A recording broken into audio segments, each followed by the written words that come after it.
Hello' friends, আপোনালোকে যেতিয়া building বনায় নিশ্চয় প্লিন্থৰ এই যেতিয়া শ্বৰ্ট কলমবিলাক মিস্ত্ৰীয়ে কি কৰে আগত ব্ৰিক ৱালখিনি গাঁথনি কৰি লয়, তাৰপিছত আপোনালোকৰ এই কলমখিনি ঢালে।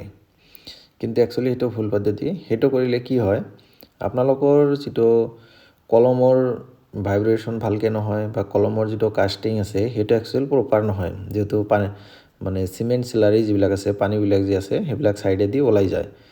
তো গতিকে আপোনালোকে যেতিয়াই এনেকৈ ভিটি গাঁথনি কৰিব আগত কলমবিলাক ঢালি ল'ব, তেতিয়াহে আপোনাৰ পোষ্টে একচুৱেল ষ্ট্ৰেংথটো পাব। নহ'লে আপোনাৰ পোষ্টে একচুৱেল যিখিনি ষ্ট্ৰেংথ পাব লাগে সেইখিনি নাপাব।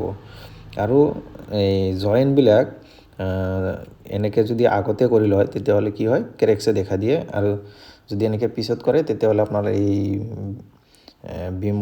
কলমৰ আৰু ৱালৰ ক্ৰেকছ মানে কেতিয়াও ক্ৰেকছ দেখা নিদিয়ে। তো যেতিয়া আপোনালোকে ঘৰত কাম কৰিব মেক্সিমাম ট্ৰাই কৰিব যাতে শ্বৰ্ট কলমবিলাক আগত ঢালি লৈ গাঁথনি কৰে। ধন্যবাদ।